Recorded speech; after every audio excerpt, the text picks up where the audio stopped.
ونعوذ بالله من شرور أنفسنا ومن سيئات أعمالنا من يهده الله فلا مضل له ومن يضلل فلا هادي له وأشهد أن لا إله إلا الله وحده لا شريك له وأشهد أن محمدا عبده ورسوله أما بعد فأعوذ بالله من الشيطان الرجيم بسم الله الرحمن الرحيم الذين ينفقون أموالهم بالليل والنهار سرا وعلانية فلهم أجرهم عند ربهم ولا خوف عليهم ولا هم يحزنون. آیات قبلی موضوع انفاق فی سبیل الله شروع بود. الله تبارک و تعالی جانبهای ایجابی و سلبیش بیان کرد که هر کسی انفاق در راه الله میکنه مراتب انفاق بر ما توضیح داد که یکی انفاق در راه دعوت و دین و جهاد است، او اجرش یا ثواب از او خیلی زیاد است. از او خاطر الله تمثیلی از او را بیان کرد که مثل یک دانه است که بکاری و از او هفت خوشه پیدا شود، هر خوشه دارای 100 دانه باشد، بلکه از این که هم بالا میره ثواب چیست اجری تو شخص، به خاطر که برای خدمت دین برای دعوت دین انفاق کرده. دو مطلق انفاق بود در کار خیر، خب به شرطی که من و ازاد پشت سر نداشت. سوم انفاقای بود که نعوذ بالله یا ریا میکرد یا من و ازاد پشت سرش بود. الله حالات از وارا بیان کرد. بعد از او بیان از این کرد که هرگاه انفاق میکنه کدام هدف و مقصدی که شما دارید این ضرور نیست که او هدف برآورده شود. چرا منظور شما انفاق برای رضای الله است. شما هدف خود حاصل میکنی که طلب رضامندی الله است و هدف خارجی یا ظاهری که در مرتب نمیشه این برای شما کدام نقصانی نداره. چرا الله اجر شما را پورا میده. از همون خاطر است که خیر دهنده صدقه کننده همیشه کدام مقصد و هدفی که داره در دل که طلب رضامندی است، این اول مقصد است، این همیشه حاصل میشه به شرطی که شرایطش پورا باشه. اما در بیرون چی چیز مرتب میشه سر این انفاق؟ آیا فایده ظاهریش موجود میشه نمیشه؟ این به الله تبارک و تعالی تعلق داره. کسی را که الله خواسته باشه سر از او اما هدف مهیا میشه، نخواسته باشه نه. بعد از الله برای ما مؤمن یک کمی دقیق تر کرد. هر جای پولی تا به هر کس دادن نرو، بلکه کسایی را تلاش کن جستجو کن که واقعا دعوتگر باشه و در دین خدمت میکنه. از او خاطر الله تبارک و تعالی علاماتی از او را بیان کرد که مردمانی است که دعوت زندگیشان در دعوت گیر میشه، موقع کار و روزگار برشان پیدا نمیشه، کدام مرجع درآمد دیگری نداره. شما از سیما و علامات معلوم میتونه که مردم مستحق اینمی نفقه است. حالی الله تبارک و تعالی گپ دیگری که خیلی مهم است این را بیان میکنه. مومن بعد موسمی نباشه. مسلمان همیشه مسلمان موسمی و موقتی نیست. مردمای مسلمان ما همیشه موقتی مسلمان است. شب جمعه نان میکشه اما روزای دیگر اگر به نام الله هر کس طلب داره هیچ کس امور چی نمیکنه، نمیکشه نانه با وصفی که ضرورت در دیگر روزا خیلی زیاد میباشه. یا از همون خاطر این رد است. این آیت الله تبارک و تعالی رد میکنه بالای او خیراتایی که مردم از خود وضع کرده، به نام عرفه، به نام نوروز، به نام چی است 34، به نام 40 سالپورگی، به نام شب جمعه یا به نام چهارشنبه فلانی ماه یا به نام امروز روز چی است عاشوراست. اینطور بکن. این اونمو خیراتایی است که یا از خود وضع کرده، در دین تذکری از یا نرفته. دین برای ما درس میده که همیشه انفاق باشه، خصوصا در موقع ضرورت.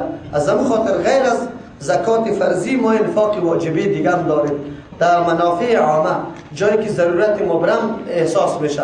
مثلا در شرایط فعلی ما بسیار نیاز مبرم به این داریم که مراکز تعلیمی خود بسیار قوی بسازیم، علوم دینی را بسیار بالا ببریم. چرا؟ به خاطر که وطن ما مورد تهاجم فرهنگی واقع شده. از هر طرف نظریه‌های غلط میاد. ما باید این مرکزها را تقویت بدیم و این ضرورت مبرم است. تجار ما، غیر تجار ما، هر کسی که توان داره از هر نگاه توانی که داره. قرآن از همون خاطر اینجا الله تبارک و تعالی میفرماید مدح همون کسایی را میکنه که شب و روز مصرف میکنه، آشکارا و پنهان. یعنی مؤمن واقعی است، مؤمن موسمی نیست، مؤمن دائمی است. ضرورت احساس میکنه مصرف میکنه. الله او را بیان میکنه الذين ينفقون اموالهم، و کسانی که خرج میکنن مالای خود باللیل و النهار، در شب و روز، سرا و علانیتا. هم پوشیده و پنهان و هم آشکارا مصرف میکنه. یعنی نمیبینه که فلان روز بیا باز ما مصرف میکنم. از همون خاطر است که در دین هرگاه تخصیص صدقه بیاید، یا در زمان بیاید، یا در مکان بیاید، یا در طعام بیاید، این کلش در جمله بدعت شمرده میشه، به نزد الله ثواب نداره. ما شما باید این عقیده را داشته باشیم که عبادت و عمل زمان مورد پذیرش الله قرار میگیره که یکی خو فقط به خاطر رضای الله باشه، ریا نداشته باشه. دوم به نقشه پیغمبر علیه السلام باشه. پیغمبر که کدام چیز برات نقشه داده اما قسم تو را مصرف کنی انجام بدی. آلی ما برش چیستا تخصیصا میکنیم. الوای شام زمانه در گوشت و پلو رسیده خود حالی را الوا میشه که هیچ کس خوش نداره شه. اولم باز شام میکنه و اولم در شام مرده میکنه. باز مردم عوام میخیزه دو رکعت نفل میخونه. ای مسلمان، اگر تو به خاطر الوا 2 رکعت نفل میخونی، به الله قسم اگر برابری پری کا ثواب داشته باشه. چرا برای الوا خواندی؟ نماز عبادت است، برای الله خوانده میشه. خب مردم او 2 رکعت نفل به خاطر الوا میخونه. ببینید مردم ما چی میکنن؟ افسوس است ما کاری عبادت انجام میدیم، لیکن نعوذ بالله طریقه را، کیفیت را، زمان مکان از خود چی میکنیم؟ خاص میسازیم. میگیریم اما عبادت خود از بین میبریم. مرده کیشه و مردم بسیار نان میده. هر کس دلسوزی داره سر خانواده مرده، لیکن این را گرفتن سیالی جور کردن. به خاطر ازی که به خاطر رضای الله کسی نان بده، این را گرفتن قومی، مسئله قومی سیالی جور کردن. صحیح کو؟ اما مصرف همون مصرف میشه، اما گرفتن خودشان عمل خود باطل ساختن. چرا؟ این را مسئله قرضه و سیالی جور کردن. اگر آدم خیر توانمند است و همون چیز پیسه انداز میکنه، یک آدم خیلی فقیر و غریب و همون چیز انداز میکنه. ببینید ما خود عبادت میکنیم، خود ما عبادت خود باطل میکنیم. این بسیار نعوذ بالله بدبختی است. انسان باید متوجه گپا باشه. قرآن کریم اینجا برای ما گفت که مؤمن واقعی کسایی که خرج میکنن و در این سینه میکنه که شب است یا روز است، در این سینه میکنه موقعش قیامت پنهان، موقعش قیامت آشکارا. البته ما دیروز گفتیم که آشکارا و پنهان برای خود مواقع داره. یک موقع است مردم چی میکنه؟ خدمت دین میکنه، امر نفلی است. خب برای ترغیب مردم تو باید آشکارا بودی که مردم دیگه هم تشویق شد. لیکن یک موقع است که هیچ مسئله تشویق و ترغیب دیگران نیست. اینقدر پوشیده صدقه تبدی که هیچ کس آگاه نشود. فلهم اجرهم عند ربهم. الله میگه به این طور مردم ها اجرشان است، مزدشان است عند ربهم، به نزد پروردگارشان. یعنی مزدی از یا ضایع نمیشه، پیش الله قدر و قیمت داره. ولا خوف علیهم. بهترین عمل انسان نگسته که آینده خوف نداشته باشی سرش. عملی اگر خلاف شرع بود سرش خوف داری، میترسی. چرا که عمل به خاطر الله انجام نداده، به نقشه پیغمبر انجام نداده، ترس داری، خوف داری. ولا هم یحزنون. غمگین نمی باشند. چرا؟ عمل موافق شریعت انجام داده، چیزی که مناسب بود را انجام داده. از این خاطر هیچ خوف خطر ازیره نداره که عمل باطل شود یا ثواب مضاعف شود. این گپ نداره. الذين يأكلون الربا. اسلام دینی است که همیشه موضوع را جوانب ایجابی و سلبیش بیان میکنه تا که موضوع خوب مشخص شود، ماهیتش خوب معلوم شود. تا حالی را مسئله انفاق بود. حالی شما ببینید قرآن اشاره میکنه در جهان 2 قسم مردم است. یک قسم مردم خود محنت میکنه، زحمت میکشه، اما پولی خود سر دیگران مصرف میکنه. تلاش داره بسیار مستحق ترین شخص پیدا کنه که پول سر ازی مصرف بکنه. این نفر بیبی نظری از زیر بیبی، نیت از زیر بیبی، ارادی از زیر بیبی، هدف از زیر بیبی، و یک نفر دیگه فقط مراقب است، انتظار از زیر میکنه که کی تو گوش نمیشی که برای تو پول سود بده و بیخی خونی تم بچوشه.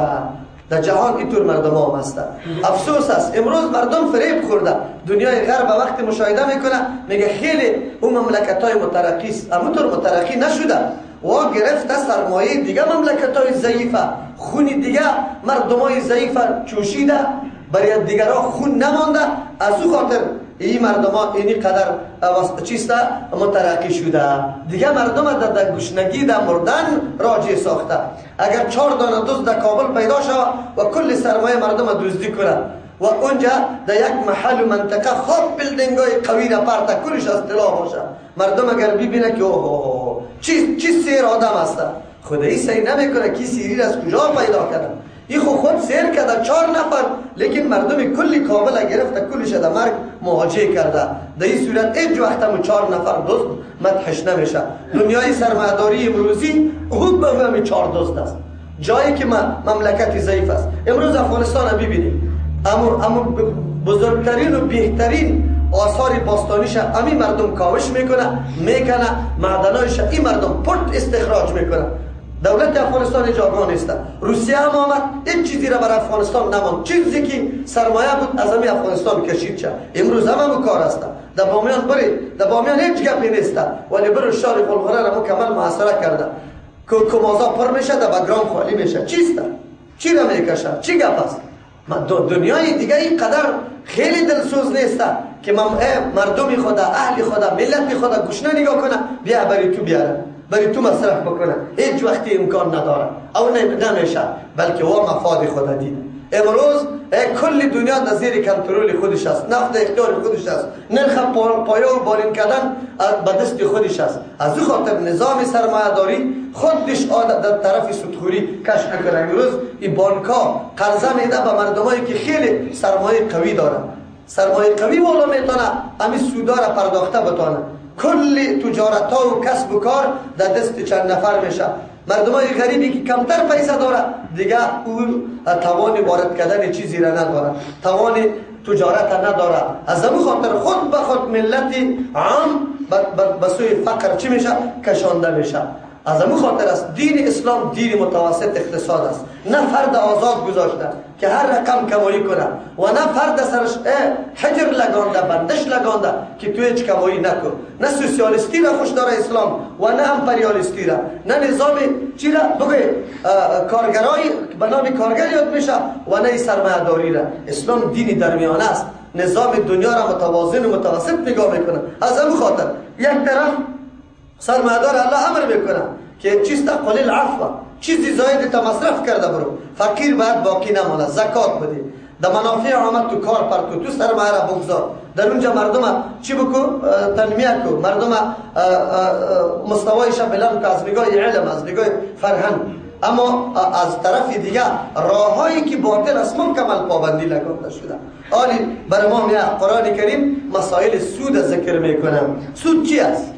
سود باید بدانیم. احادیث پیغمبر علیه السلام که یک دفعه مطالعه کنی بعد از او برای تو معلوم میشه که سود چقدر گناه عظیم است او چقدر سخت است. قرآن خود میگه جنگ با الله و رسولش است. کسی که سود میخوره مبارزه با الله و رسول داره. نعوذ بالله نعوذ بالله. و کیست که او غالب شود در مقابل کی؟ الله و رسول. ولی افسوس است ملت ما اینقدر کور است، ملای ما میره مداخله میکنه در چینلای سودی که رنگی زیبا برش میده که الله بختی حسابتان است، که الله چی است بگوی گنجینی تان است، که الله چینلای دیگر که ما در کمپنی شما را عین از سرگاه شریک میسازیم. این معامله شرکت است، نام غلط میکنه، بدل میکنه، اصلا بیخش مکمل قمار است و سود است. نعوذ بالله. قرآن کریم از این هشدار میده. زمانی که نان در سود شد باز گوشتش مستحق عذاب الله است. در حدیث پیغمبر میگه مستحق ترین گوشت به آتش جهنم او گوشتی است که به حرام تغذیه شده باشه. باز دعایت قبول نمیشه. مسلمان ها علی بسیار عبادت ها را میکنه، دست بالا میگیره، لیکن یک دعا منظور مقبول نمیشه. علتش چیست؟ به خاطر که مکمل کمایی یا از طریق سود است، یا قمار است، یا رشوت است، یا با دروغ و چل و ول از مردم پول چیستا گرفتن است. امروز ببینید راه های کمایی پول چقدر زیاد شده، با کدام عنوان مردم میدزدن. مردم شبکه های موبایل ببینید چی طریقه های اختیار نکرده که مردم در بدر کرده. الان سوالا را آسان جور کرده، برات میگه 100 سوال جواب بگو، هیچ نمیگو. چرا؟ انعام برات میبره. 100 سوال شما خبر نداره، این راه دزدی است. هر کس که اون سوالا را صحیح میکنه میگه من جواب داده میتونم. حالی که تو جواب داده میتونی، خود 4 میلیون 5 میلیون نفر دیگه هم جواب داده میتونه. او با 2 نفر، با 3 نفر، با 10 نفر، با 100 نفر چی میدن؟ جایزه میدن. خود در مقابل جواب سوال تو 50 روپیه میگیره. اگر 6 میلیون نفوس در یک مخابرش در شبکه مخابراتی وصل شده، هر کدام سوال بگوید دیگه 6 میلیون در 50 چیست؟ ضرب کو 50 روپیه در 6 میلیون 56 میلیونی چند میشه؟ بگو 300 میلیون 300 میلیون روپیه میگیره، خو 1 میلیون روپیه به نام جایزه به مردم میده. این کلش راههای دزدی است. این مسئله تشویق نیست، ترغیب نیست. این یکی از جمله راههای دزدی است که ما میکنه. مردم ما نمیفهمه بیچاره.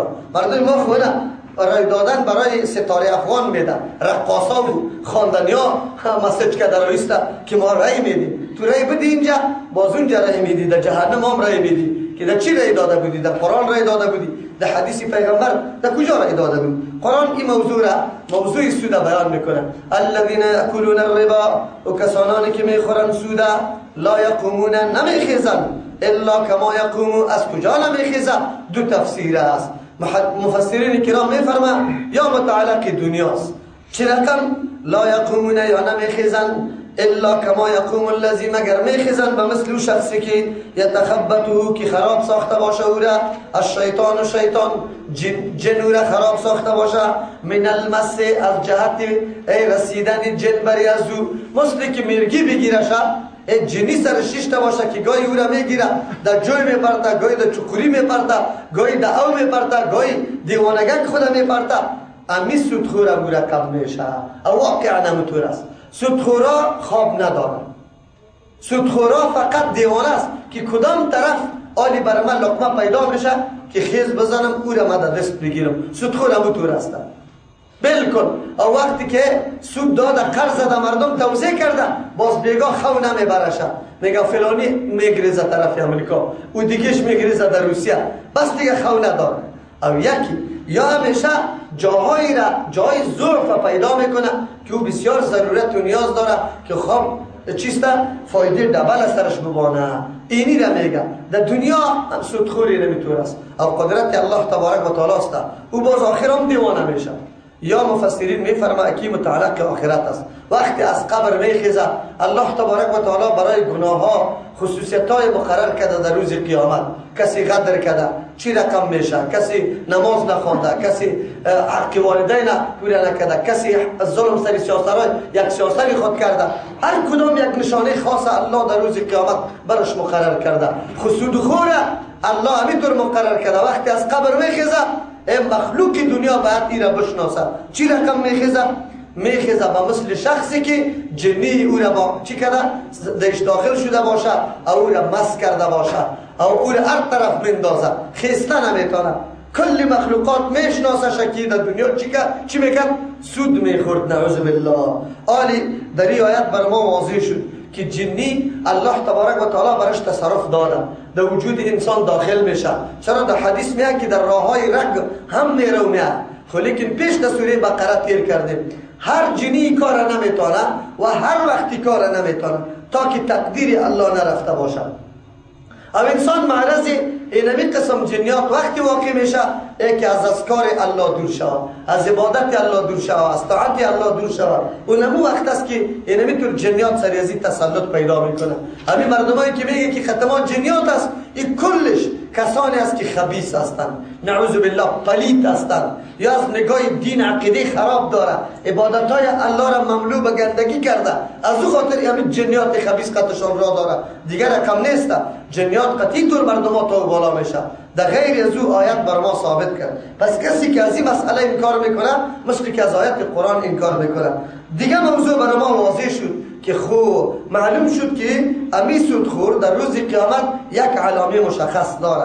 پس وقتی که یک انسان مورد رسوایی کل مردم ها واقع میشه و اونجا علامت معلوم میشه که تو فلانیستی، چرا دست به چیسته سود میزنی، چرا از موقع زوفی از او استفاده میکنی. سودخورا همیشه تو توی داری در بچه آلیت کس پول پیسه برات نمیده، برش میگی که چیسته بگوی که اینی قدر پول برای ما بده، یک ماباد یکی بردو یا اینی قدر زاید برای تو منافع میدم. مسئله گیروی میاد انشاءالله در آیت باز بعد از اوی ملاهایی که در تلویزیون ها میشینه فتواها داده رایسته و کل کابل مسئله گیرویسته. این را برای تا گفته قرآن عالی برای ما واضح میکنه. او ای هم در این سود داخل است. همین جزایی که اینجا بیان میشه اونجا بیان میشه. ذالک بانهم قالوا چرا اینطور عذابی رسوا کننده کننده را الله برشان نصیب میکنه. الله میگه بیانهم که این مردم ها قالو گفتن انما البیع مثل الربا، بیع هم مثل سود است. در سود فایده میگیری، در بیع هم سود گرفتن است، یعنی فایده گرفتن است. چه فرقی داره؟ بدبختا بجای از اینکه بگوی سود به مثل بیع است، سود اصل قرار دادن بیع را سرش تفریح میکنه، سرش تشبیه میده. میگه چی میگه؟ میگه بیع به مثل سود است. دروغ چی را میگه؟ بدبخت در سود فایده مشخص معلوم است، هیچ کدام احتمال نقصان نداره، هیچ چیز نداره، برخلاف کی؟ بگه بیع. تا بیع خو گاهی وقت تاوان میکنی، گاهی وقت فایده میکنی، گاهی وقت چیستا هر دو طرف فایده میکنه، گاهی وقت یک طرف فایده میکنه دیگه طرف نقصان میکنه. اما در سود یک طرف همیشه در نقصان است، دیگه طرف همیشه در چیز و در فایده است. چطور میگی که چیستا بیع به مثل ربا است؟ الله تبارک و تعالی جواب حاکمانه میده. بس تو مملوک الله هستی، الله یک چیز برات میگه این انجام بده، این انجام نده، بس تو تابع الله هستی، مثل مالک واره. قرآن میگه وحل الله البیع و حرم الربا. بس ضرورت به فلسفه نیست که ما دلایلش بگیم که به خاطر از این بیع درست است و سود نادرست است. این هر کس، هر عاقل درک کرده میتونه که سود ریشه‌کنی چی است. بگوی نعوذ بالله توازن است، مساوات است، این به بار آوردن فقر است، احتیاجات است. این هر کس میدونه. دنیا امروز دانسته، دنیا حالی دوچار همین استراب و پریشانی شده که دنیا طرف سود روان شد، تکیه کرد سرمایه در چند اشخاص، دیگه مردم ها در حالت فقر قرار میگیرن. حالی کجاست؟ شما میبینید افسوس که رسانه ها مکمل در اختیار همین دنیای کفر است. تبلیغاتی را میکنه علیه اسلام، اما از خلالا و از خیانتای خود هیچ چی نمیکنه. این کاری الله است، این نظام الله است. الله یک چیز حلال میکنه، یک چیز دیگر حرام میسازه. این کاری الله تبارک و تعالی است.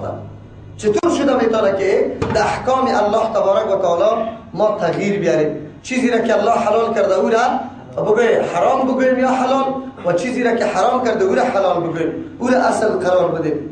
فمن جاءه موعظه من ربه، الله میفرماید کسی که آمد برش نصیحت از جانب پروردگارش، آیت تحریم ربا آمد و مفاسد از این را بیان کرد، فانتها خود من قرار داد از سود خوردن، فله ما سلف، برای از این امو سودایی که سابق خورده او برش چیسته است، یعنی الله او را معاف میکنه. چرا؟ سابق حکم الله نبود. انسان مکلف وقتی میشه که امر حکم الله سر انسان بیا، از او پیش که کدام کارایی انجام داده او را الله معاف میکنه.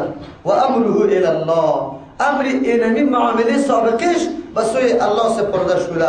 الله علی میبینه که آدم واقعا نفرت میکنه سود خوردن، یعنی که باز تمایل داره. اگر کسی نفرت خود اعلان کرد، امر الله تبارک و تعالی را ضروری دانست، آل سابقش معاف میکنه. چرا؟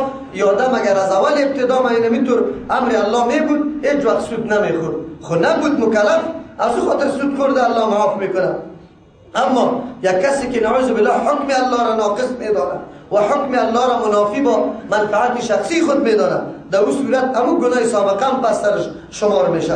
و من عاد، اگر کسی باز میگرده به سودخوری، فاولئک اصحاب النار، این مردم ها ملازمین آتش است، هم فیها خالدون، یا همیشه در اینمی آتش همیشه هستند. در اینجا مسئله سود الله تبارک و تعالی بیان کرد به این سیستم که چیسته، یعنی کسی که سود میخوره حتما یا در دنیا یا در آخرت مبتلا به این قسم جزا میشه.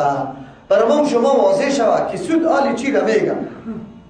دو قسم سود ما داریم، یکی سود نسیه یا تاخیر کردن در قرض میگه، و یکی سود تفاضل است، یعنی زیادتی در یک چیز میدی در عوضش زاید چیز میگیری، به شرطی که جنسش یکی باشه، قدرش یکی باشه، مثل که در حدیث برای ما آمده. از اون خاطر در زمان جاهلیت ربای نسیه یا ربای قرض تاخیری قرض خیلی زیاد رواج بوده. اصل آیت هم به می خاطر آمده بود که وامی کار میکردن، قرض میدادن پول به کسی و بعد از یک ماه میگفتن 1 لک دادم 1,10,000 بده. زمانی که او مردکه یک ماه بعد امو پول تادیه کردن نمیتونست، باز میگرفت میگه در ماه دیگه باید 20,000 بدی اگر داده نتونست، یعنی که 1,30,000 برام بدی. اگر دیگه ما داده نمیتونست باز 40 جور میکرد، در ماه سوم 50,000 اضافه را این به دست می آورد. هر قدر که تاخیر در تاریخ می آمد امو قدر چیست؟ امو چی پول زاید خدا سر اصل پیسه زاید کده می رفت تا ای که او مردکه دیگه چی توان نداشت، زور نداشت که آل ای را بپردازه. از امو خاطر است که کل ملک و جایداتش مکمل امی بود. کسایی که در زمان آلی سودخوری، خیلی سودخوری که امو تربنگی برالا سود است، خیلی مردمی کم است که طور بخوره، اما سودخوری هایی که از طریق بانکا و ایگا پاستا این خیلی زیاد شده. در زمان سابق پول قرض میداده که توی میکرد، باز وقتی که امو خرمنی خدا تمام محصله و زراعت خدا میمالید، سودخور در سرش استاد بود که با مجردیه راشه را سرخ میکرد، کل گندم جمع میکرد، او به در میبرد شد. امی آدمی که محنت کرده 1 سال هیچ چیز باقی نمیماند، باز حالی مجبور بود که پس امی گندم به سود باز بگیره دوباره تا سال آینده را. او این واقعات ما خود هستم در منطقه ما خود مشاهده کرده. سودخورایی بود که شو قافله کاروانی مرکبایش که غلار از منطقه ها پایین میکرد و میبرد شد. امو دیقانایش بیت میخوان شو کمی قافله روان بود، از سرک قرصاص پایای مرکبا بود. خو الحمدلله روزی رسید که بچهش آمد در قریه ما آرد جمع کرد. اینطور حال است. قرآن میگه یمحق الله الربا، اینجا پشتی سر بر ما میاد الله سود اضافه نمیکنه. مردمان بیچاره خو فکر میکنن که برو ما یک کار میکنیم، این را یاد داشته باشه، نه تنها که اصلی سرمایه مکملی طور فقره در فقر و در احتیاجی گرفتار کنه تا که روزی بد شود. از همون خاطر با جدید چیزی منفعتی که جدید بری تو حاصل شده در او بسیار فریب نخوری. این ربای نسیه میگه. افسوس است میرسیم بخیر در مسئله چی؟ گیرو کردن. در اونجا میرسیم که اصل گیروی درست است، جایز است، ضمانت است، اما پولی که از او میگیری در خانه کسی میشین این به کمال در سود داخل است. این در مذهب حنفی مولانا عبدالحی لکنوی صاحب یک رساله نوشته کرده. خو علمای ما واقعا حنفی نیست، این بدبختا که در مسند فتواها نشسته از تلویزیون و رادیوها به مردم اجازت میده، مردم در سود مبتلا کرده. کسی به نام بی جایزی برش میکشه، میرسیم برش، باز بعد از ویره براتان میگم مردم به این سود مبتلا کرده. دوم سودی تفاضل است. ما برات یک سیر گندم میدم، از تو 2 سیر میگیرم، فرق نمیکنه از من خراب است از تو خوبش است یا از من خوبش است از تو خراب است. جنس که یکی باشه این سود میشه، در مطلق زیادت سود میشه. آلی در 6 چیز در حدیث آمده که او 6 چیزه پیغمبر اسلام در حدیث ذکر کرد: طلا، نقره، گندم، بگوی جو، کشمیش، خرما، چیستا نمک. در این مورد آمده که اگر زیادت بود این نارواست. افغانی رسر افغانی خورده تبادله میکنی، 110 افغانی میدی 100 لوٹ جدید میگیری، بالکل سود است. چرا؟ به خاطر که افغانی یک جنس است. بله اگر تبادله اسعار ممالک مختلف باشه باز میتونی که او را چی بسازی؟ زیادت دایش باشه. مثلا تو حالی 1000 افغانی میدی، چند صد کلدار از 1000 اضافه برد کلدار میده. این درست است به خاطر که جنسی مقایل شناخته میشه. او علایده قدر و قیمت داره، این علایده داره. این را بگه ربای چی؟ تفاضل، یعنی زیادت یک چیز آوردن. علما در غیر از این 6 چیز در دیگه چیزها اختلاف دارن. هر کس مجتهدین. پیش که ما گفتیم در مسئله تقلید که بعض مسائل اجتهادی است. در مسائل اجتهادی باید ما تقلید عالم مجتهد بکنیم، کسی که در درجه اجتهاد رسیده. آلی او را چی رقم میکنی؟ نظریات کل علما را در پیش روی قرار بده. بعد از اینکه خب اطمینان کامل میشه که یعنی قول در اینجا خیلی ثواب است، از همون پیروی میکنی. این نیست که یک نفر محکم بگی خیر و خلاص، ولو که گپی دیگه کس خیلی حقم باشه او را اعلام بکن. پشتی سر میاد در مسئله کسانی که زایغین است که پشت آیات متشابه میگرده. در اونجا یک مثال باز براتون ان شاء الله بیان میکنه. به هر ترتیب سودخوری یکی از جمله نظام های نعوذ بالله الحادی و بیدینی است که دنیا را غیر متوازن میسازه، دنیا را تفاوت طبقاتی را درش پیدا میکنه. او هرگاه تفاوت طبقاتی پیدا شد جنگ در میگیره. از همون خاطر است نه کمونیسم در مقصد انسان رسانده میتونه زندگیش درست و برابر و متوازن میسازه و نه سرمایه داری. از همون خاطر فرق در بین هر دو طبقه پیدا میشه. وقتی تفاوت در طبقات پیدا شد جنگ لازمی است. جنگ چی است؟ لازمی است. چرا؟ تو اونجا 10 قسم طعام پخته میکنی در بیرون کوچه میندازی او ما همین قدر نان خشک ندارم مکینی می پیدا میشه، حق دو چیستا عداوت و دشمنی ما پیدا میشه علیه تو. یک روز در جاغی دست میپرتم تلاش میکنم به هر عنوان تو را از پای پرتم. کارل مارکس که مقابله در مقابل سرمایه‌دارا کرد نتیجه نمی گپا بود. امروز حالی هم انتظار داشته باشه آخر باز یک جنگ در بین همی سرمایه‌دارا و همی فقرا واقع شده نیست. این یادتان باشه. چرا که این نظام دنیا را مختل ساخته، متوازن نساخته. از همون خاطر است که فرانسه دانشمندایش تقاضا کردند که بانکای ما به اساس قوانین اسلامی باید عیار شود وگرنه فرانسه رو به چی است؟ رکود است. روز فرا میرسه که ملت یکی با دیگه بچسبه خلاص نتانه. دنیای غرب فعلا دینمی موقع دینمی چیستا مسیر روان است و آخرش همی گپا میشه. تنها نظام اسلام است که قوانین وضع کرده، راه های باطل خوردن هم کمال بند کرده. بازار آزاد که فعلا در افغانستان آمده این ما را در اینطور بلاها بکشانه که پرسان نکن. دیدی خود بلاها کشاندن؟ در بلاها کشاندن چی را میگه؟ تجاری تیل 2 نفر 3 نفر جور میشه. او طرف دست داره با دولت، با دولت مالیه میپردازه. یعنی قدر زیاد برات میدم ولی تانکرها را 1 دفعه بند کن که من امی تیل خود یکی بر 2 بفروشم. این کاراست. بعد از این دولت ها و سرمایه‌داران ما بین خود این توافقات داره و همین کارا را شما مشاهده میکنه. این را بالکل میبینه، هیچ شکی در این نیست. از همون خاطر قرآن کریم این مسائل سود حرام کرد و صریح مردمایی که میگفتن که سود بیع به مثل سود است این او مردما را الله تبارک و تعالی جزایش بیان کرد و حکم کرد که الله بیع را حلال کرده. آلی بیع چند قسم است؟ الحمدلله در حدیث پیغمبر علیه السلام مفصل تفصیلی ازی شده. بعد از فقهای ما جزئیات مسائل مکمل بیان کرده. یادتان باشه هیچ مسئله نیست که در قرآن و حدیث نباشه، اما مسائل جزئی نه. قوانین کلی امی مسائل ما و شما قانون عمومی و قاعده کلی عمومی ما در کجا ذکر است؟ در قرآن و حدیث ذکر است. بعد از او سرش تفریع میشه، سرش مرتب میشه مسائل جزئی. علما خدمتش نویسته که مسائل جزئی را برابر میکنه به قاعده کلی و برات میگه که این مسئله از فلان جای مستنبط شده و در اونجا است. یمحق الله الربا، محو میکنه الله سود و یربی الصدقات، زیاد میسازه صدقات. آلی اونچه صدقه میکردی، صدقه اگرچه در ظاهر فنا کردن مالیت است، یک چیزی را میدی هیچ عوض نداری، ولی الله میگه که نه، او را الله اضافه میکنه. او اینجا سود الله محو میکنه. او بالکل واقعیت است، مشاهده است. اگر کسی یقین نداره خود به خود چند سال بعد مشاهده میکنه کسی که کار باری سود میکنه و کسی که انفاق فی سبیل الله میکنه.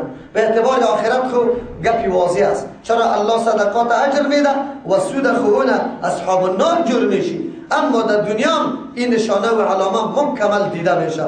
والله لا يحب كل كفار اثیم، الله دوست نداره هر کفاره.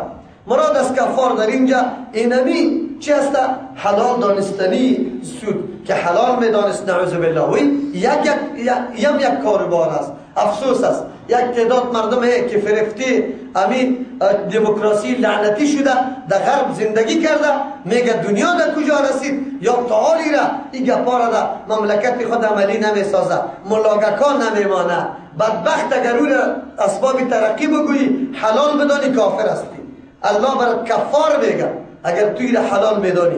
اثیمون، کسی که عمل ربا میکنه این سخت گناهگار است. چرا؟ در مقابل مخلوق الله چیستا قیام کرده. مخلوق الله را نمیخواه که یا زندگی متوازن داشته باشه، آرام داشته باشه. این تلاش داره که زندگی مردم مختل بسازه. ان الذين آمنوا وعملوا الصالحات، بله کسانی که ایمان دارند. در مقابل از این طایفه های دیگری است، ایمان به الله داره، ایمانی که قرآن بیان میکنه، تشریح میکنه، و عمل الصالحات، به مقتضای ایمان عمل صالح انجام میده. عمل صالح دو شرط داشت، در ذهنتان بیاره. و اقام الصلاه، نماز درست برابر میکنه در اوقاتش، با جماعت، رعایت تمام شرایط، یعنی به نقشه نمازی پیغمبر علیه السلام برابر میکنه. و آتوا الزکات، میدهد زکاتا را، مال حصه‌ای که الله در مالشان مقرر کرده، بعد از پوره شدن شرایطش او را انجام میده. دیگه این مردم ها لهم اجرهم، برای از یا پاداششان است عند ربهم، به نزد پروردگارشان. ولا خوف علیهم، نیست ترس بالایشان، ولا هم یحزنون، غمگین هم نیستن. چرا؟ یا کاری را انجام داده که به مرضی کیست؟ الله تبارک و تعالی است. یا ایها الذین آمنوا، ای کسانی که ایمان آورده، دعوای ایمان داره، اتقوا الله، از الله بترسه، مخالفت فرمان الله را نکنه. الله خو فرمان داد که سود حرام است. و ذرو بگذاره ما بقیه، او چیزی که باقی مونده من الربا، سود، ان کنتم مؤمنین، اگر مؤمن هستی، یعنی تقاضای ایمان است که یک نوع سود معاملهش نکنی. چرا؟ تو عقیده داری رزق ما حلال از جانب الله نوشته شده، الله مرا استعداد قابلیت داده، راههای تجارت، کسب کار، غریبی مکمل بر ما داده. هر جهتی را که تو انتخاب میکنی الله برات در اونجا برکت میپرده و برات برابر میکنه. برادرایی که میرن عکس‌ها را، تصویرها را میفروشن، تلویزیون‌ها را میفروشن، سینما را جور میکنن، ولی از همین رزق میاد، راه حرام پیش گرفته. الله خو خالق است، مطابق عمل از او تولید خود به خود آمده رویسته، اولش میاد. لیکن یک کسی میره کتاب میفروشه، میگم نفقیم شوه و ام نفی ما به مردم برسه، از این کتاب مردم استفاده بکنه. سعی کنه فرق است بین ازی راه حلال بگی، الله تبارک و تعالی برای رزق حلال میده. بسیار برادرای ما برای خود ایرا چی میگیره؟ ایله میگیره که ما والا دیگه کار نمیتونیم، حال اینی کار است. اگر تو عکس تصویر فروشی را میتونی، دیگه یک چیزی حلال فروشی را میتونی. بالکل درست است که تو امیال انتخابی دست کجاست، والا ضرورت است. ضرورت که است؟ ضرورت اونجا ما و شما در مسئله مرداری گفتیم که در حالتی برسی که حال مرگ سرت آمده نیست، اونجا برات مردار حلال میشه. این حالت استرار نیست، در اختیار خود استی. دکان سبزی فروشی را میپردی یا نه که تصویر فروشی را، سینما جور میکنی یا نه که یک مارکت جور میکنی. این خود کاری توست جناب، نگو که من ضرورت دارم. این غلط است، از همون خاطر است اعمال انسانی مورد موازنه قرار داده. قرآن که اونجا پیش ذکر کرد که آمنو و عمل الصالحات، تنها به ایمان نمیشه که کسی دعوای جنت بکنه تا وقتی که عمل صالح رکتش مقارن و پیوست نساخته باشی. عمل صالح بکن، آلی همین پولیت، همین کار و روزگارت در معرض در میدان حلال باشه، از حرام کار نگی. چرا؟ به خاطر اگر تو میگی که نه مؤمن خواستم، نه عمل صالح کتش انجام نمیداد، این ایمان برای تو کفایت نمیکنه. الله میگه که مسائل باقی سوده بگذارید. فإن لم تفعلوا، اگر این کار نکرده، مسائل باقی سوده نگذاشته، فأذنوا، با خبر شوید، بالکل آگاه شوید، بحرب من الله و رسوله، با جنگی که از جانب الله است و رسول الله است. نظام الله تقاضا میکنه سود نباشه، خو امروز مکمل به طرف سود روان است مردم، مکمل کارهای سود کرده رایسته. ببینید بخو میگم که عجیب است، در تلویزیون در پردهش آیتای قرآن کریمی که به منافع خودی دولت یا چی است او را میاره، خدا یک جای آیت سود نمیاره. اجازه داده میشه به بانکای مختلف. مردم چی بکنن؟ یک بانک اسلامی وجود نداشته باشه که به اساس قوانین اسلام در اونجا کار باشه، یک بانک نباشه، بازم میگه دولت اسلامی است. جو ماده سوم هیچ قانون خلاف قانون اسلام در اینجا چی نمیشه؟ خب قانون بانکداری در کجاست؟ در کدام قانون اسلام است؟ خب مردم در سود مبتلا کرده، حالی کس هم نمیفهمه، کس نمیفهمه. من اون گنجینه را براتون گفتم که قمار است، قمار است. حتی در اینجا در سود چطور پیغمبر علیه السلام در مورد سود چی گفته؟ نویسندش، دادنیش، گرفتنیش، بگوید شاهدیش، چیست نقل دادنش کلش در جهنم است، نعوذ بالله، کلش. او سود امو ادنا چیشه که در حدیث پیغمبر بیان میکنه، میگه قطع مادری خود نعوذ بالله 36 مرتبه زنا میکنه. همین قسم است. مردم میره بانگ داره، ملاها رفته بانگو داخله کرده، میگه وقتی حساب است، وقتی حساب گفته. فکر نمیکنه که استقسام بالازلام است. میگه بخیر در سوره مائده استقسام بالازلام که نمیره، میگه پشتی سر علما یک کمی متوجه شوید، مردم دای مبتلا نکنید. گنجینه را میگه کسی پرسان کرده چی حساب گنجینه که فعلا برآمده، اینقدر مردم دایش چیستا فرو رفته غرق شده که پرسان نکن. ملاها گفتن که میگه هیچ پروایی نداره. او بدبخت ملا یکی زنگ میزنه اما انتخاب میکنه کردیتش مصرف میشه نه. از کجا انتخاب میکنه؟ خدا زنگ در پیش میخوره نه، 5 پیش میخوره نه، شریک شد دی در 5 در با شریک شد. بعد از او تیکتی لاتریستا برش میشه، استقسام بالازلام است. ملا یک کمی که فتوا میدادی مفتی جرده شد تا وقتی که دقایق مسائل خوب چی نکردی، تحقیق نکردی. بازی مسئله حلال و حرام است، دایی بسیار دقیق باشی که نشوه نعوذ بالله حرام به کسی حلال بسازی. ملا صاحب فتوا داده، تو ملا صاحب در بدر میشیده ای فتوای مردم در سود مبتلا میکنی که قرآن میگه که خبردار اگر آرام نمیشینی ترک نمیکنی، خبردار به جنگ الله و رسولش خود آماده کن. کسی خود به جنگ الله آماده کرده میتونه؟ و این تبتم فلکم رؤوس اموالکم، اگر شما توبه کشیده از سودای سابقیتان برای شما رأس مالتان است. زمانی که آیاتای تحریم سود آمد مردم خوب از پولی خود از اصل پولی خود خوب به مردم داده بود، یا خود پولی زاید سودی را خود گرفته نمیتونست. آیا اصل پولم بسوزه؟ نه. قرآن کریم در اینجا قاعده را بیان میکنه، میگه لا تظلمون ولا تظلمون. اسلام دین مساوات است، وسطیت است. نه لا تظلمون، شما ظلم نکنید سر مردم که از اصل پولتون زاید پیسه گرفته راستی داده پول به قرض او میگیری فایده چیست مادی. قرض خو الله تبارک و تعالی میگه کسی که پولی قرض میده به کسی به خاطر که مشکل مسلمان حل شود. حدیث پیغمبر علیه السلام است کسی که یک مشکل از مسلمان دور میکنه الله چیست مشکلات قیامت از دور میکنه. من نفس کربتا چیست عن مؤمن بگه نفس الله کربتا من کرب یوم القیامه، از روز قیامت مشکلاتایش حل میکنه. من کان فی عون اخیه کان الله فی عونه، کسی که در کمک برادر خود است الله در کمکش است. او دیگه در حدیث میاد که کسی قرض میده خاص به خاطر رضا الله، مثل که هر روز قدر مقدار صدقه میکنه خیرات میکنه، همین ثواب برای داده میشه. ما زندگی در حیوانیت رسیده، امروز همسایه برادر مسلمان ما ضرورت به توی داره، ضرورت به یک امر دیگه داره، مرگ سرش میاد، مشکل سرش میاد، کسی پیدا نمیشه که 1000 فوری را برش چی بده؟ قرض بده تا که منافعش نباشه. همین این انفاق، این قرض دادن که قرآن بار بار بیان میکنه، همین احکام کی عملی میشه در ما مسلمانان؟ کی ما سر از این عمل میکنیم و کی ما مساعدت و کمک برای برادر مسلمان خود میتونیم؟ این یک نوع مساعدت است. چرا از این راه دیگری را جور کرده ای؟ میگه نه تا که پولی خود دی میدم چرا در بانک نمیپرتم؟ 1 سال بعد این قدر پول برام میده. او جناب عالی الله برات راه حلال پیدا کرده، مسلمان سالم پیدا که پول برش بده مضاربت منافعش تقسیم کرده برو که هم پولی چی باشه بجای باشه هم منافعش بگیری.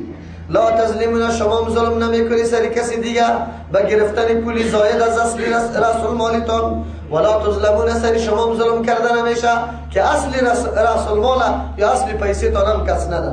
و امکان ذو عسرت بیالی، اگر اصلی پولی تو را امون نفر پس فعلا دادن نمیتونه. الله چی میگه؟ و امکان ذو عسرت، اگر صاحب تکلیف باشه او آدم فقیر باشه ناتوان و نادار باشه، فنظرتون انتظار کردن است، مهلت دادن است، الی میسره تا که توانایی از پیدا شود. برای میگه بیادرکم فعلا چی نیست. من اون زمین مست انشاءالله هر وقت که همون بادام خدا فروختم، زردالوی خدا فروختم یا فلان جای کار میکنم، معاشی خدا که گرفتم باز پولی تمینم، انتظار برش بکر، موقع برش بده، ما کم نگی، زیچ نگی. قرآن بردی دستور میده این خود در صورتی که او توان نداشت برش مهلت بده. ولی اگر توی خود تواناستی میتونی امیره، امو آدم بسیار مستحق است، اینمی هم صدقه است که برش امو قرضی تا امو پولی تیلا کنی. از او خاطر الله میگه و انت صدقوا خیر لکم، اگر شما صدقه کنی معاف کنی امو پولی که سر از او داری، این بهتر است برای شما، برای شما بهتر است. خب کی این بهتری را کسی میدانه که عالم باشه، کسی میدانه که معلومات داره که در روز قیامت چی چیز به درد انسان میخوره. ان کنتم تعلمون، اگر علم دارید. پیغمبر علیه السلام یک گوسفند آورد، توزیع کرد یک دست باقی مانده بود. مادر مومنان میگه چقدر مانده؟ گفت یک دست مانده، دیگه کلش خلاص شد. گفت نه، کلش باقی مانده، یک دست باقی نماند. اون برای الله داده بود، باقی مانده و از بین نرفته. یک دست تمام تو میخوری، این از بین رفته. این درس آدم بگیره که چی چیز برای آدم باقی میمونه. مسلمانان جامعه خدا چه قسم سری احکام اسلامی عمل میکنه. امروز کسی پیدا نمیشه 100 روپیه به کسی قرض بده، او بیچاره گرو میکنه خانه خدا، رقم عنوانا ظلم میشه. یا از هر طرف سری خود ظلم کردیم، فقط خود در جهنم مهیا کردیم. اگر توی میکنی، اگر مرده سرت میشه، اگر کدام تکلیف دیگه سرت میشه، اگر حج میکنی، خود به خود ما میگیریم به جهنم تیار آماده میکنیم که باید همینطور بریم. چرا مسلمانان حاجی میایه وقتی که در حج روان میشه 1000 روپیه در جیبش کو که بیا درکم امیر من برای تو قرض میدم، اگر آمدی بخیر باز بدی، در یک وقت اگر ندی. چرا که تو شاید کمبود داشته باشی پوله. یا ایستا ای حاجی صاحب تو در حج میری، برو یک روزه خوراکی سر من در 200 روپیه، در 300 روپیه، 500 روپیه چیز نمیشه. من امیر بگی که اونجا باز خوراک بکنی. آجی پس میه مردم ساعتای طلایی را از پیش توقع دارن. آجی صاحبان بده دیگه ده مردم. این در کدام دین است، کدام کار است که توی کار کرده رایستی؟ عجیب گپ است. آن چیزی که اسلام میگه ما ضد اسلام عمل کرده رایستی. کدام کار است که ما در ضد اسلام نکردیم؟ در توی، در بگوی، در مرده، در حج، در هر چیز، فقط چیزی که حکم اسلام است رو نادیده بگیریم، برش تسلیم نیستیم. واتقوا یوما ترجعون فیه، بترسید ای از روزی که یعنی از عذاب روزی که ترجعون فیه که شما بازگردانیده میشید در روز الی الله، بسوی الله. در دنیا هیچ موقعی نبود کسی دید تا ندید، هر کاری که کردی به دل خود کرده رایی بودی. خب پیش الله میری یا نمیری؟ در دنیا از هر کس خود پشت کرده میتونی که من کاری خوب کردم یا خراب کردم، برای خود دیگه جور کرده میتونی، ولی پیش الله میری. الله میگه از روز بترس که در پیش الله پیش میشی. ثم توفا، بعد از پورا داده میشه کل نفس، به هر نفس اگر خوب کرده اگر بد کرده ما جزای آن چیزی که کسبت انجام داده در دنیا، خوب انجام داده خراب، الله مکمل برات میده. و هم لا یظلمون، همین مردم ها سرشان ظلم کردن نمیشه، یعنی ثوابایشان نقصان نمیشه، در عذابش اضافه نمیشه، مطابق گناهش عذاب و مطابق عملش الله ثواب میده، ثوابش کم نمیکنه. این تقریبا به نزد بعضی مفسرین آخرین آیت قرآن کریم است که نازل شده. و پیغمبر علیه السلام بعد از این بنابر یک روایت 3 روز 2 روز مختلف روایت آمده پیغمبر علیه السلام حیات بوده و بعد از او وفات کرده. قرآن در آخرین مرحله به بندگان خود میگه واتقوا یوما، ای مومن اگر تو عقیده داری از روز بترس، روز همیشه در ذهنت بیار که چی کار کنم چی کار نکنم. کسی که عقیده را داره که آخرت آمده نیست و پیش الله پیشودنی است، دروغ میگه، غیبت میکنه، ظلم میکنه، سود میخوره، قمار میزنه، قطعا نمیکنه. خب با تاسف تا آلی را این عقیده ذهن نشین نشده در مغزای ما اولاد خدا بعد در خردی نمیتونه عقیده را در ذهنش بشاره. ما مادرها اولاد خود از بو میترسانه، از الله نمیترسانه. او که کلان میشه بیرون میگه از مادر میگه که در دالیز نمیرم که باب است، از باب ترسان نشه، نمیگه که الله میبینتم، از الله بترسه. این کار نمیکنه. یا ایها الذین آمنوا اذا تداینتم، اسلام دین جامع است، هیچ پهلوی زندگی ما را بی حکم، بی تنظیم، بی ترتیب، بی نظام نمیمانه. در همه امور برای ما قوانین وضع کرده. کدام قوانین؟ که آدم دقیق شود. اینقدر مفید قوانین است که واقعا انسان تسلیم میشه. در معامله قرض وقتی که معامله کسی میکنی چی باید بکنی؟ قرآن کریم برای ما آداب میگه. این آداب چیست؟ خط نوشته کردن، قاضی گرفتن، چیست؟ شاهد گرفتن، چرا که ضرورت پیدا میشه. مردم چیست رقم است. در این آیت اول خودم عمل نکردیم او نتیجه شدیدیم خودم خود معاملات کردیم خود خط نوشته نکردیم. از امو خاطر دست مالی نمیرسه. چطور برش بگویم که بده پیسه مرا؟ ولی قرآن چه اصول زرینه برای ما ده حتی ده زندگی ما چیست تعیین میکنه. برای ما چی میگه؟ یا ایها الذین آمنو، ای کسانی که ایمان آورده. دعوت سر که یا الذین آمنو میگه اشاره میکنه ای که معاملات شرعی هم از مقتضیات ایمان است. هرگاه تو یک معامله را به مقتضای شرع انجام میدی یا تقاضای ایمان است، تکمیل ایمان توسط ازی میشه. اگر یک آدم بیع میکنه خب به شرایط شریعت بیع میکنه، این بالکل ایمان است، این بالکل عمل صالح است. اگر نه خلاف از او میکنی نعوذ بالله خلاف ایمان میکنی. از او خاطر الله میگه یا ایها الذین آمنو اذا تداینتم، وقتی که شما معامله قرض میکنی، معامله قرض چی رقم؟ جنس میدی به قرض میدی جنس میگیری. جنس میدی به قرضی برالا گپ هر کس میگه از دکان یک پنگوله را گرفته، یک ماه بعد، 2 ماه بعد، 1 سال بعد پولش میدی. یکی است که نه پول میدی جنس قرض است. این را سلام میگه. این در حدیث شرایطش بیان شده که سلام در چی چیز میشه و کی میشه، چی شرایط داره.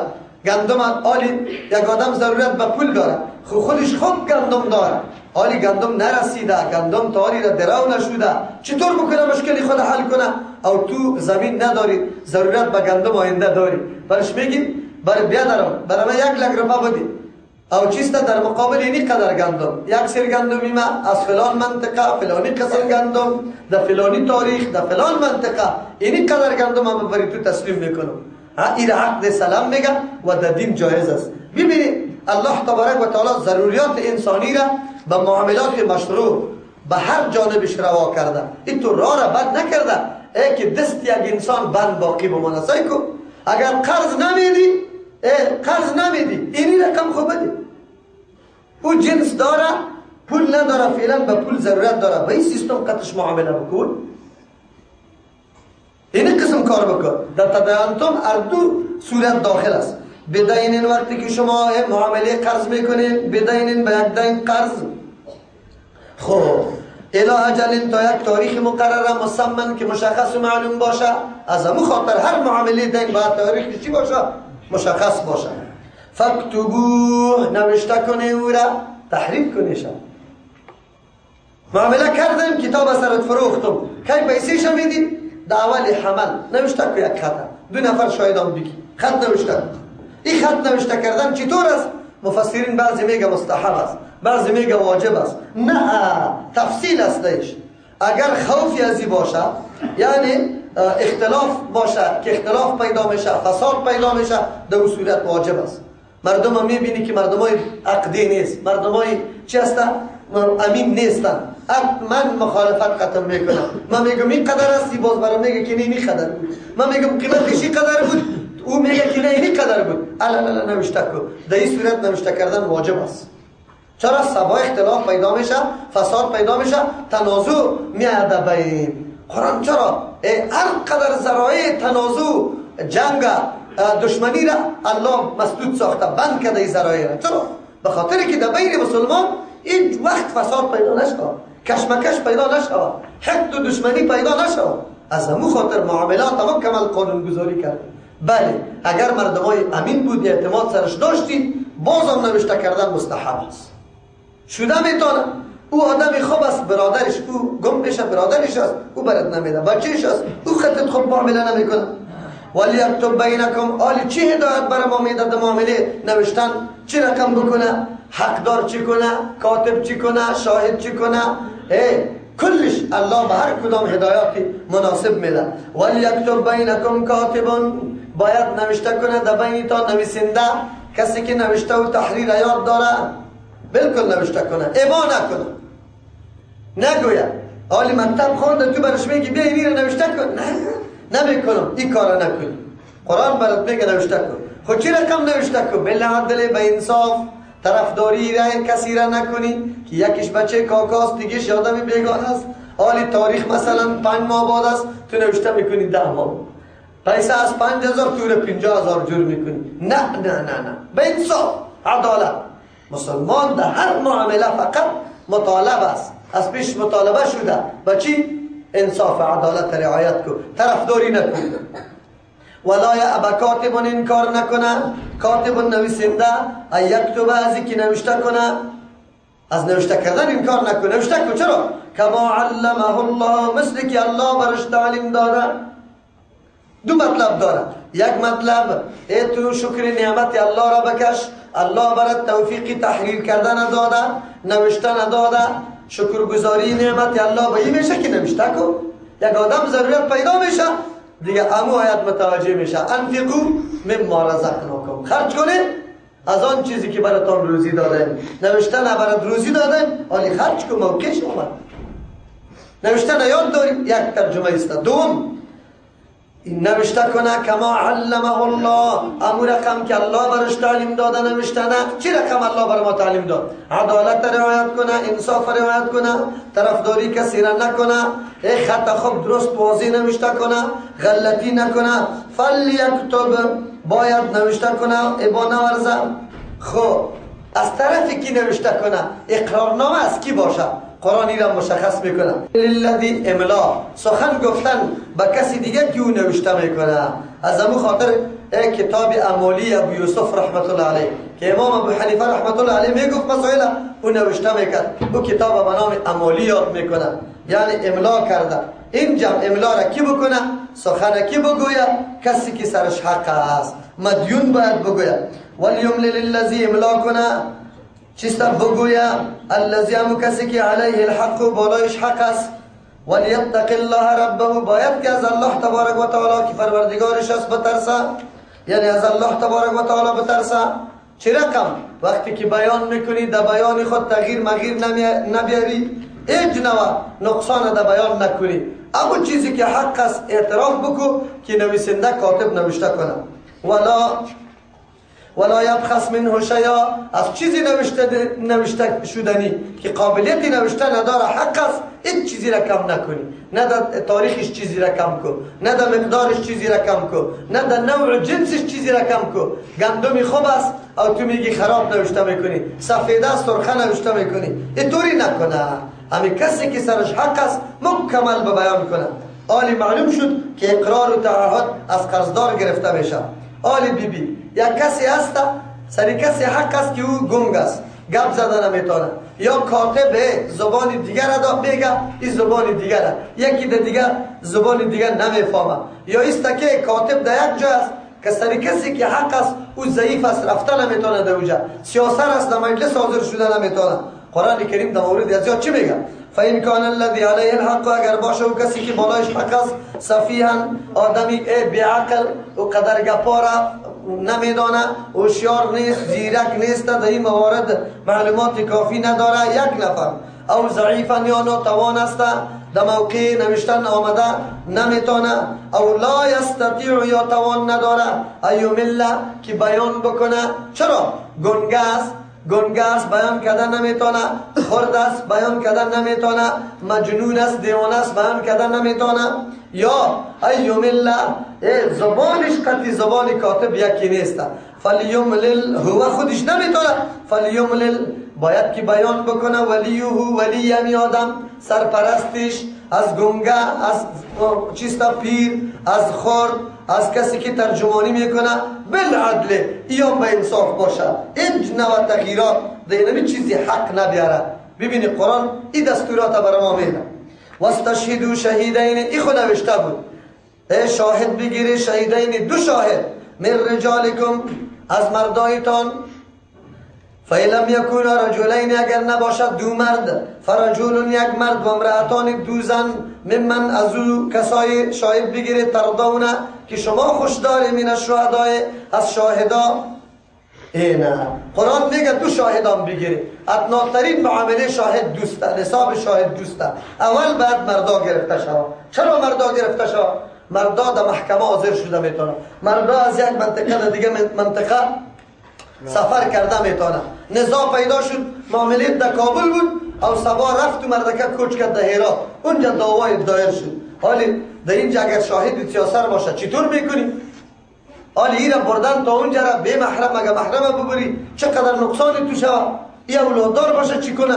از امو خاطر است که اسلام هر کسی که در مورد در میدان حضوری زیاد داره امور در معامله شریک جور میکنه. از امو خاطر است که این جای چیستا زنا را نگرفتن در اول مرتبه برای خاطر نیست که زنا شایدش درست نیست، برای خاطر است که این معاملات اکثر در بیرونا صورت میگیره، زنا در اوتر مجالس حضور نداره. بله اگر پیدا نشد دو مرد، باز دو زن در جای یک مرد چی بگی؟ چرا؟ اول اینجا بعضی اعتراض کرده که سیکو زنا اینقدر است که دو زن شهادتش یک نفره بده اینقدر ناقص هستن؟ نه، این گپ در معاملات داره. زنا سر و کار در این معاملات گرفت و خرید و فروش و این گپا زیاد نداره. از همون خاطر توجهش به این گپا بگوی پیدا نمیشه، زیاد نمیباشه، به خلاف مردا. دلیل بالا ازی داره؟ بله، زنا در معاملاتی که تعلق به خود زن داره، مثلا آل عدتش پر شده یا نه، یک زن خودش شایدی میده که من مریضیم تکمیل شده، عدتم پر شده، شایدیش قبول است. در مورد یک طفل ما شیر داده، اگر یک زن بخیزه دعوا کنه، خو غلط دعوا نکنه، بگوید که اینی طفله و اینی دختری که شما یکی با دیگه حالی خواستگاری میکنه اردوی شما شیر داده یا خور برادری رضایی شده، نکاح نمیتونه، بالکل شاهدیش چیسته، بگوید پذیرفته میشه و او دختر و بچه با هم نکاح کرده نمیتونه. چرا این مواقع است که سیاست سرش آغشته است، سر و کار داره، از همون خاطر یک سیاست شاهدیش پذیرفته میشه، در اون معاملات به خاطر پذیرفته نمیشه که یا قطعی از ما سر و کار نداره، که نداره از یادشان میره. قرآن براتان میگه انت دل احداهما، دو سیاست را به خاطر بگیری که اگر فراموش کنه احداهما یکی از یا، مراد است ادلال اینجا این معنی نیست که بیخی فراموش کنه، بعضی جزئیات بعضی کیفیاتش فراموش کنه. فتذکر احداهما الاخرى، که در یاد بده یک سیاست به دیگه سیاست در یاد بده که ما تو در مجلس بودیم اینطور گپ شد، آلی اردوی شاهدی را تیر کنه. چرا؟ سیاست خود خطی تربیه اولاد، خطی کاری خانه، خطی از این سر و کار داره، توجهش همین طرف است، امور بیرونی را زود فراموش میکنه. از همون خاطر اینجا دو سیاست را قایم مقامی چی کرده؟ بگو یک مرد کرده. مال برادر مسلمان مثل مال دوسته، مثل که تو در مال خود احیا زنده میکنی که تلف نشوه، به جا ضایع نشوه، یک برادر مسلمان تا مالش باید ضایع نشوه. افسوس به حال او مردمایی که سر مال مردم شکم انداخته او کل عمر خود به نعوذ بالله زورگویی و زورگیری خود تیر میکنه، نان و نفقه اولادای خود از زمینجا کموی کرده رویسته. قماندان بازی زیاد شد، دنیا منطقه ها فروخته میشه، خانه از یکی جناب ششتا فروخته رویسته. افسوس نیست؟ دین اسلام برای تو میگه دینی به موقعی که ضرورت به شهادت میشه او یک مسلمان تو را میگه یک قطمه شاهد شو انکار نکنی. قرآن برات میگه ولا یأبی شهدا، و شهدا انکار نکنه اذا ما دعوا، در آن وقتی که دعوت برشان داده میشه که بیا شاهد جور شو. بله در ادای شهادت خود سرت فرض است که شاهد بودی، دیگه وقت ضرورت به ادای شهادت پیدا شد سری تو فرض است که شاهدی بودی تا که عذر شرعی نداشته باشی، احیای حقوق اسلام بکنی، حق یک برادر مسلمان به هیچ عنوان باید تلف نشود. این میگه مسلمانی، این میگه نظام اسلام. همینطور دین، اگر ما به همین تعلیمات و هدایات دین حرکت بکنیم، شما بگویید جنجال است؟ قطعا نیست. فضای صمیمیت، برادری، هیچ یک دیگه همین دنیا برای ما جنت میگرده. افسوس است که ما از تعلیمات و هدایات اسلام دور زندگی کردیم، دور زندگی کردیم. فقط گفتیم که مسلمان هستیم تذکیره‌ای، میراثی مسلمان هستیم، پدر و مادری ما. پنجابی ها واری شاید یک روز همینطور بگیم که بخاطر مسلمان هستیم که همون میگه کوزه بابایم که وجودش میکرد در خانه ماست، از این خاطر مسلمان هستیم. آلی هم شاید همینطور بگیم. یک وقت شاید بگیم مسلمان به خاطر هستیم که تسبیح بابای مانده که او از چی استخوان جور کرده یا سندرست است، ناز به تسبیح میکنه، اونو را بگیم. همون رقم حالت میرسه که ما به قرآن و حدیث پیغمبر رجوع نکردیم، اونم حالت است. همون طور حالت پس سری ما آمده رویسته. ولی قرآن چه هدایت بر ما میده؟ ولا تسأموا ان تكتبوا صغیرا او کبیرا.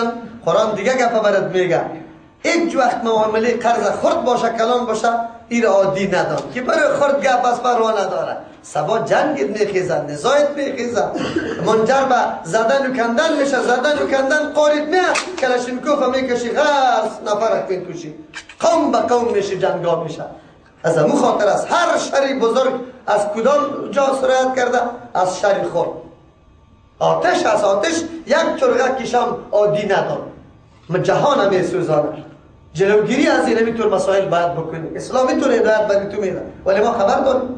قرآن میگه نکو ولا تسأمو، خسته نشوی، ان تکتبو، از اینکه شما نوشته کنی، صغیرا خرد باشه می قرض، و کبیرا یا بزرگ باشه، الی اجلی، تا تاریخیشه خامخا نوشته کنی. ذالکم اقسط عند الله، این می معامله. اینجا اشاره به مجموعه امی هدایات قبلی است. امی هدایاتی که در معامله قرض الله بر ما داده، نوشته کردن کاتب، املا کردن حقدار، کسی که سرش حق است، انصاف کردن در این معامله، این شاهد گرفتن، کلی از یارا شامل میشه. الله چی میگه؟ اقسط و خیلی به انصاف است، فایده‌مند است. اقسط عند الله، خیلی به انصاف است، عند الله، بنزد الله تبارک و تعالی. چرا؟ برای از اینکه دفع ظلم میشه، اختلاف پیدا نمیشه، از خاطر پیش الله خیلی امر انصافی است. او که امر انصافی شد، به انصاف رضای الله کسب کمایی میشه. به انصاف چی میشه؟ رضامندی الله کمایی میشه. دیگه یک دیگه موجب ثواب شد. یکی و اقوام للشهادت، خیلی برابر کننده است برای شهادت شاهدین. سبا روز که شاهدا شاهدی میده، در کتاب در خط تمام جزئیات نوشته است. شاهدا میگه بالکل به می جزئیات ما شاهدی میدیم که بله معامله امیر رقم بود. حالا اگر نوشته نباشه، یک شاهد میگه چی رقم بود، دیگه شاهد میگه از یادم رفته، گپاره خدا پس میکنه. نه، تو شاهد هستی، ورق نوشته داره، بس شهادت خوب درست میکنه. او فایده دنیوی تان است. و ادنا الله ترتابو، خیلی قریب کننده است الله ترتابو، بدهی که شما شک نکنی. حالی شک دور میکنه، هم از مدیون دور میکنه، هم از داین، هم از شاهدا.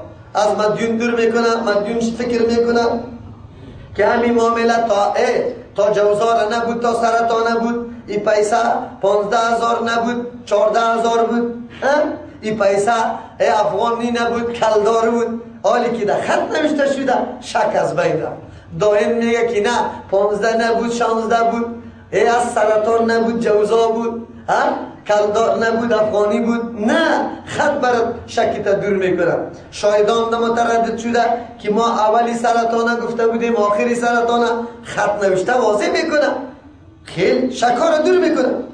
الا ان تکون تجارتا، بله دین اسلام حرج نمیاره، تکلیف سر مخلوق نمیاره. حالی اگر مسئله دست به دست باشد، یک پاپوره را میگیری پیسیش میپرد، اینجا دیگه حالی نه نوشته را شروع نکن که یک ورق بگیریم.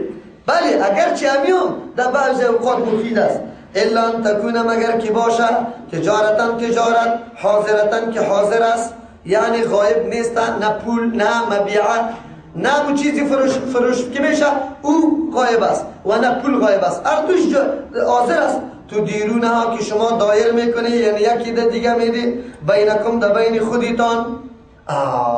اگر تجارت حاضر باشه و اینطور تجارت باشه که دست میگیره و دست میده، اگر نه که اینطور تجارت باشه که او چیزی منقول نیست، مثل خانه بگوی از زمین اینطوری گپا، در اونجا باز خط نوشته کنی. ولو که دست به دستان باشه، خانه را میگیری پیسیش میدی، خط نوشته کن، سبا بچیش پیدا میشه کی تو را گفته که اینجا شیشتی برو. حالی که تو دعوا میکنی که از این خریدم، تو مدر حرکت کرده، در کجا رفته؟ در امریکا رفته. سر کی ثابت میکنی؟ خط نداشته باشی، شاید نداشته باشی، برو دیگه. نه نمبرش داری، نه برادرش بیا خانه را پس از پیشت میگیره. قرآن چه واقعاتی حقیقی را برای ما بیان میکنه، ما پشتش نمیگردیم. فلیس جناح علیکم جناح، نیست بالای شما کدام مضرت، نیست بالای شما کدام گناه. الله تکتبوها، اگر نوشته نکرده. چرا؟ به خاطری که زیاد واقع میشه و دست به دست واقع میشه، پروا نداره نوشته نکن. و اشهدوا اذا تبایعتم، وقتی که معامله خرید و فروش میکنه شما شاهد بگیره، باز هم حکم است. اگر خوف اختلاف و فساد بود واجب است شاهد گرفتن، اگر خوف نبود باز مستحب است. ولا یضار کاتب. آلی یک موقعی طور میشه بیا تو نوشته کرده بودی خطا، تو اینجا خط ما بیا. و برادر کاتب اینجا کار داره، روزگار داره بیچاره، تو ایره میبری اینجا چاری کار. خب این روزش خود رفته اونجا، این دکانش خود بند میمانه. ضرر به کاتب نرسانی. کاتب بگو چقدر دکان کار میکنی؟ اینی قدر، این پیسه تا من میدم، خود قطعا برو اونجا کتابت بود. کاتب ضرر نرسانی. ولا یضار کاتب، این دو معنا داره. ضرر رسانده نشوه کاتب، به کاتب صیغه مجهول گرفتیم. به کاتب ضرر رسانده نشوه، از کارش بیکار میکنی، چیزم برش نمیدی، بس اینطور کار نکن. دوم معنا صیغه معلوم جور میکنی. ولا یضار ضرر نرسانه کاتب. همینجا شیشته اونجا نوشته است دکانداریتان از بین نمیره، کاریتان میتونی، یا اونجا در دکانش است دستی ورقه برد آورده برد دیگه نوشته کن، نمیتونم نکن، ضرر نرسان به کسی دیگره. اگر تو نوشته نکنی خود ضرر میرسن. یکی ولا شهیدون، ضرر به شهیدان رساندن نشوه، یا خودش شاهدان به کسی دیگه ضرر نرسانه، به خودش ضرر رسانده نشوه. در محکمه میبریشه، محکمه حالی در مزار شده، تبدیلی محکمه شده، از کابل میبریشه، خرچیشه، خوراکیشه، روزاییشه، کراییشه مکمل سنجش کو، پولیشه برش بپرداز، بعد از قطعی خود ببر اونجا شاهدی بده. اینطوری که بیا تو شاهد هستی حالی نانام سری خودش، کرام سری خودش، چند روز از کار میمونه، یا هم سرش خود باشه. ولا شهیدون، ضرر نرسانه شهید به اون مردمایی که حقش تلف میشه، که خود موقع شهادت برش میاثر است، نمیرم قتل، نمیدم شاهدی. و این تفعلوا، بله اگر این کار کردی، کاتب با از کتابت کرد، شاهد از شهادت، یا ایست که مردما گرفت کاتب از اذیت داد یا شهید اذیت داد، الله میگه و این تفعلوا، اگر این کار وایایی که خلاف دستورات الله میکنه، فانه فسوق بکم، این عمل گناه کبیره است بالای شما، گناه بزرگ است، فسق است، از حدود الله میبرایی، از فرامین الله میبرایی، این کار نکن. دیدی که التزام حقوق اسلام چقدر زیاد است، که حق مسلمان تلف نشود، حق مالش تلف نشود. شما چی تصور دارید در آبرویش؟ چی تصور دارید در نفس یک انسان که چقدر قدر و قیمت در پیش الله داره، که تو را حق حرمتش نکنی، در نفسش تعرض نکنی، در دینش تعرض نکنی. چرا مال به نسبت آبرو و نفس و دین خیلی از چیست بگوید دور افتاده است، مردم قدر اطلاع برش نمیکنه. اسلام رعایت حقوق مالی را قدر میکنه، از دیگر خب به طریق اولا. و این تفعلوا فانه فسوق بکم، اگر شما این کار میکنی، این کار انجام میدین، نعوذ بالله، کاتب ضرر به حقدارا میرسانه و شاهد میرسانه، یا حقدارا به کاتب و فاچیسته شاهد ضرر میرسانه، فانه فسوق بکم، این بیرون شدن از تعلیمات الله است و گناه است بالای شما، گناه کبیره. واتقوا الله، چی چیز انسان وادار به عملی کردن تمام احکام الله میسازه؟ هیچ چیزی دیگری نه بغیر از کی؟ ترس الله. که ترس الله در قلب دامد، بس دیگه کلی فرامین الله را در نظر بگی. و یعلمکم الله، شما را الله تعلیم میده احکام، به خاطر مصلحت شما نزاع پیدا نشود، جور و جنجال پیدا نشود، اختلاف پیدا نشود. تعلیمات الله مکمل مثمر است، مفید است. والله بكل شیء علیم، مصالح دنیوی و اخروی کل بندگان خدا کی میدانه؟ الله میدانه. یک عملتون عادی میدانی، الله میدانه که داخل الامر عادی نمیباشه، بسیار منجر به تکلیفای زیاد میشه.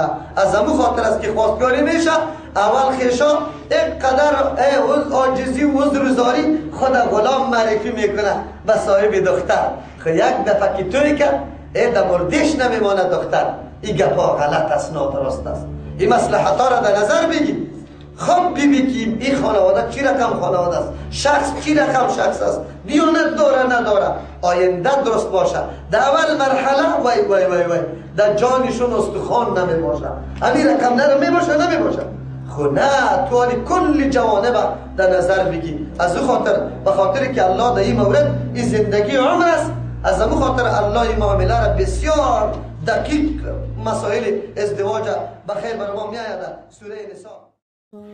برای دریافت سلسله درس‌های تفسیر قرآن کریم توسط استاد ابو عبیدالله متوکل رحمه الله و شبکه یوتیوبی مولانا متوکل رحمه الله وارد شوید.